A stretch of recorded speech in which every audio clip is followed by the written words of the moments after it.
Pontius Pilate, a man marked by history. Pontius Pilate is a name that appears only once in the sacred scriptures, yet his role in biblical history is nothing short of monumental. He was the Roman governor who presided over one of the most pivotal moments in history, the trial and crucifixion of Jesus Christ. His decision, or rather his failure to stand against the will of the people, forever etched his name into the annals of time. Despite knowing that Jesus was falsely accused, despite his wife's ominous dream warning him to have nothing to do with this righteous man, Pilate ultimately caved to public pressure. Instead of standing for justice, he allowed the people to choose between freeing Jesus or releasing Barabbas, a notorious and dangerous criminal. The choice was made, and Barabbas walked free while Jesus was condemned. In a symbolic act that would define his legacy, Pilate washed his hands before the crowd, attempting to absolve himself of responsibility. But could he truly escape the weight of that decision? To this day, his name is remembered, not for his power as a Roman governor, but for his moment of moral weakness, the moment he allowed the Son of God to be led to the cross. Who was this man before he became entangled in one of the most dramatic events in history? How did he rise to power in the mighty Roman Empire? And what were the consequences of the choices he made? Stay with me until the end of this video, because the story of Pilate does not end with that fateful day. You might be shocked by what happened to him after the crucifixion of Christ. But before we begin, take a moment to subscribe to this channel. Just click the subscribe button below and turn on the notification bell so you won't miss any of our upcoming videos. Now let's dive deep into the historical backdrop of the 1st century, a time when the Roman Empire was at its peak, and a man named Pontius Pilate would leave an indelible mark on history. During the reign of Emperor Tiberius Caesar, Pontius Pilate was appointed as the prefect of Judea, a position he held from 26 to 36 AD. As a member of Roman high society, Pilate wielded great power, governing a region filled with political tension, religious conflicts, and an ever-present undercurrent of rebellion against Roman rule. But how did this ambitious Roman official find himself at the center of the most significant event in Christianity, and what ultimately led to his downfall? Stay tuned, because what you're about to learn may change the way you see history forever. To truly grasp the significance of Pontius Pilate's life and legacy, we must first step into the vast and powerful world of the Roman Empire, a force unlike any other in history. During the time of Jesus, Rome was at its peak, its influence stretching across continents. Imagine an empire so expansive that it covered everything from the British Isles, modern-day England, to the sands of Egypt, from the Iberian Peninsula in Spain to the far reaches of Asia Minor, modern-day Turkey. This was a superpower that dominated lands, people, and cultures, enforcing its rule with military might and political strategy. But controlling such an enormous empire came with its own set of challenges. With a diverse population that spoke different languages, worshipped different gods, and followed different customs, Rome had to manage not just land, but the hearts and minds of its subjects. And nowhere was this more difficult than in Judea, a province that would become the stage for one of history's most defining moments. Judea, located on the eastern coast of the Mediterranean Sea, was not just another Roman territory.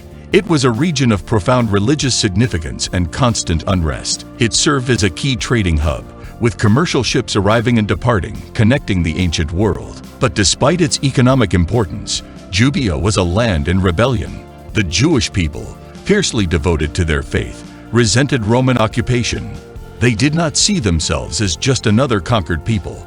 They believed their land was a divine inheritance, a promise from Abraham himself. To them, Roman rule was not just a political imposition, it was a spiritual violation.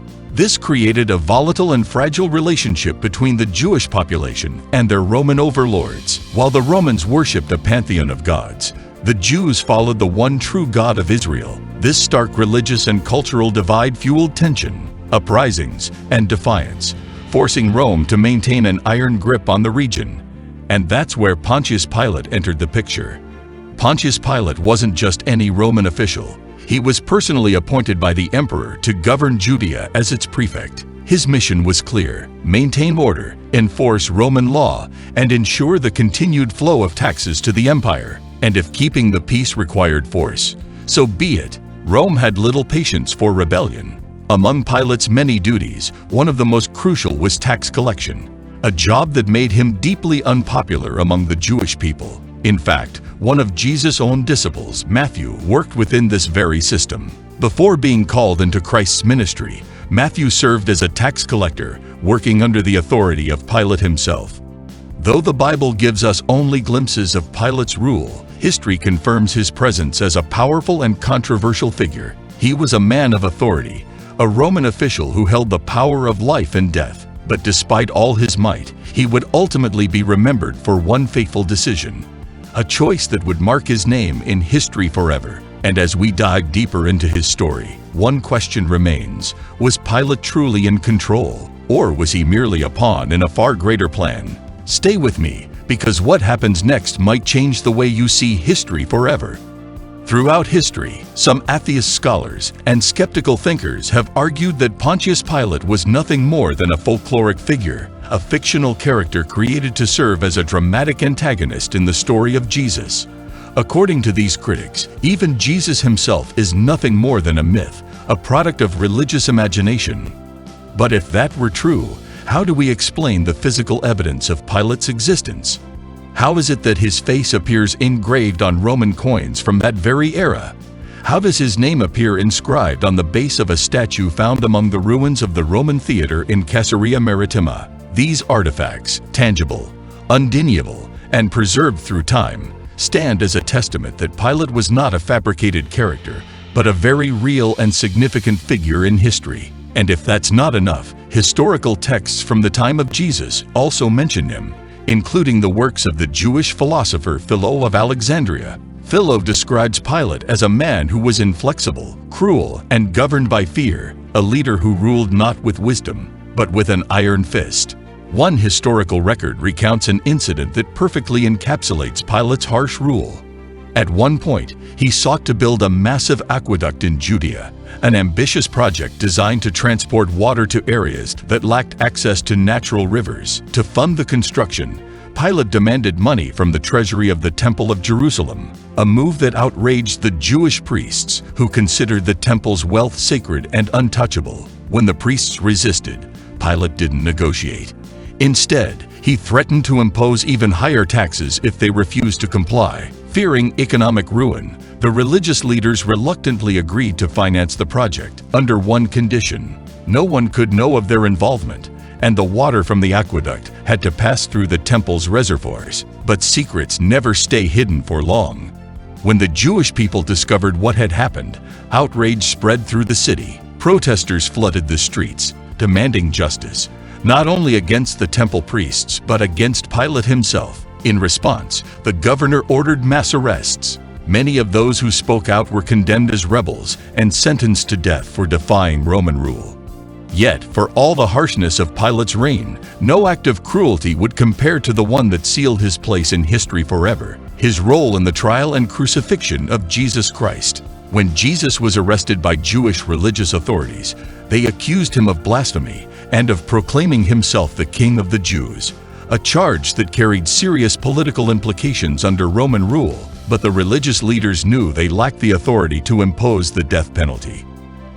They needed Pilate. They brought Jesus before the Roman governor, demanding that he make the final judgment on the fate of the man who claimed to be the Son of God.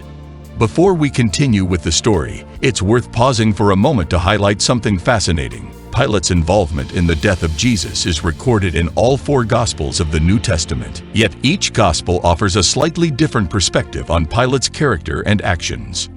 Matthew's Gospel portrays Pilate as a weak leader, lacking the courage to stand up for what he knew was right. In chapter 27, despite recognizing Jesus' innocence, Pilate still offered the crowd a choice: free Jesus or Barabbas, a convicted criminal. It is also in this gospel that we hear of Pilate's wife, who, after experiencing a disturbing dream about Jesus, urged her husband to stay out of the matter, a plea Pilate ultimately ignored.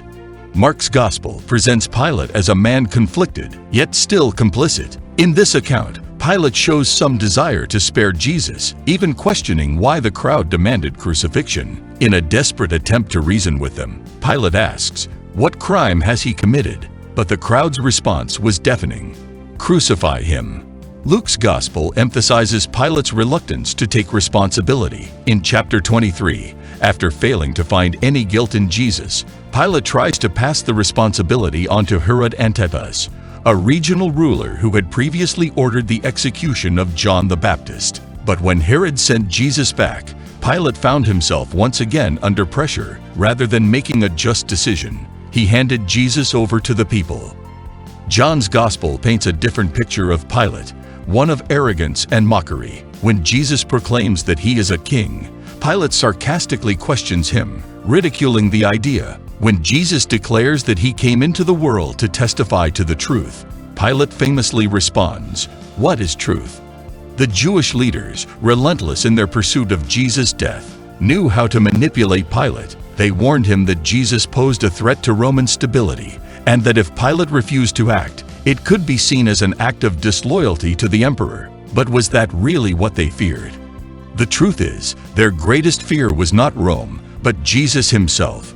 They saw his influence growing, they saw the devotion of his followers, and they feared that if left unchecked, Christ could spark a revolution, one that would challenge their own power and authority. And so, Pilate gave in. He made the choice that would define his legacy for all of history. He washed his hands before the crowd, symbolically declaring himself innocent of Jesus' blood. But could he really escape responsibility? The name Pontius Pilate would forever be tied to one of the most significant moments in history, a moment that changed the world forever. But what happened to Pilate after the crucifixion of Jesus? What were the consequences of his choices? The Bible tells us that Pontius Pilate stood face to face with Jesus Christ. As he questioned the man accused of blasphemy and rebellion, Jesus made a profound statement, "My kingdom is not of this world. I have come to proclaim the truth." Upon hearing these words, Pilate found no reason to convict him. He saw no threat to Rome or Caesar in this man. And yet, despite recognizing Jesus' innocence, Pilate lacked the courage to stand against the demands of the crowd. The political tension between the Jews and the Romans was at its peak, and Pilate, fearing an uprising, chose to appease the people rather than uphold justice. He offered them a choice: release Jesus or Barabbas, a convicted criminal. The crowd, fueled by the religious leaders, demanded Barabbas' freedom and called for Jesus to be crucified. Amidst the chaos, a message arrived from Pilate's wife, Claudia. The Bible records her desperate plea. While Pilate was sitting on the judge's seat, his wife sent him this message: "Do not have anything to do with that innocent man, for I have suffered a great deal today in a dream because of him." Matthew 27:19. Claudia's warning was clear. She had seen something in her dream that deeply disturbed her. She knew that condemning Jesus was a grave mistake, but Pilate, caught between fear and political pressure, ignored her. As the people continued to demand Jesus' execution, Pilate felt trapped. He feared that refusing their wishes would ignite a rebellion, and he knew that Rome would not tolerate instability under his leadership. And so, in an act that would define his legacy, Pilate called for a basin of water. Before the gathered crowd, he washed his hands, symbolically declaring, "I am innocent of this man's blood. The responsibility is yours." But could he truly wash away his guilt? That day, Jesus was led to Golgotha and crucified outside the walls of Jerusalem. And while Pilate's role in the biblical narrative ends there, his own story did not end with Jesus' death. Even after his faithful encounter with Christ, Pilate remained the same ruthless leader. Historical records tell us that 3 years after Jesus' crucifixion, Pilate ordered the brutal execution of a group of Galileans who were making sacrifices in the temple. Soon after, he violently suppressed a gathering of Samaritans on Mount Gerizim, rebellion against Rome. These ruthless acts pushed the Jewish leaders, the same people who once cheered for Pilate when he condemned Jesus' bloodthirsty rule. They petition Emperor Tiberius Caesar, in 37 AD, dismissed from his position as prefect of Judea. The same crowd that pressured him to condemn Jesus would later be responsible for his own downfall. That same year, another key figure in Jesus' crucifixion, Caiaphas, the high priest who led the accusations against Christ, was also removed from power, dismissed by Lucius Vitellius, the governor of Syria. When Emperor Tiberius died, to Caligula, and further use for Pilate exiled to Gaul. Pilate, once a man of asterisk power and influence, was now reduced nothing. Isolated the former ruler of Judea, who played a crucial role in the crucifixion of Jesus, fell into despair. According to historical accounts, Pontius Pilate ultimately took his own life. And so, the man who once stood in judgment over Jesus faced his own final judgment. Before we end, I want to leave you with a powerful reflection. Jesus once said in Matthew 6:22-23, "The eye is the lamp of the body. If your eyes are healthy, your whole body will be full of light. But if your eyes are unhealthy, your whole body will be full of darkness. If then the light within you is darkness, how great is that darkness?" Pilate stood face to face with the Son of God. The opportunity to see Jesus for who he truly was. He could have truth that stood before him. But he chose power, greed, and the approval of men over righteousness. He closed his eyes to the truth, allowing darkness to consume him. And in the end, that darkness led to his destruction. But here's something worth remembering. Even if Pilate had chosen to release Jesus that day, the outcome would not have changed. Jesus' mission was already written. He came to die for the sins of the world. His sacrifice was ordained by God. What could have changed, however, was Pilate's own fate. If only he had recognized Jesus for who he truly was, he might have found salvation instead of destruction. And now, I ask you, who is Jesus to you? Do you see him as just another historical figure, another Jewish prophet who died defending his faith? Or do you see him as the living God, who took on human flesh, walked among us, and sacrificed himself to redeem all of mankind, including you? Your answer won't change who Jesus is. He remains King, Savior, and Lord, yesterday, today, and forever. But your answer will change everything about your own story, from now until eternity. Amen. If this message has touched your heart, take a moment to share it with your friends and family. Let the truth of Christ's story spread far and wide. And don't forget to subscribe for more powerful teachings. May God bless you abundantly. See you in the next video.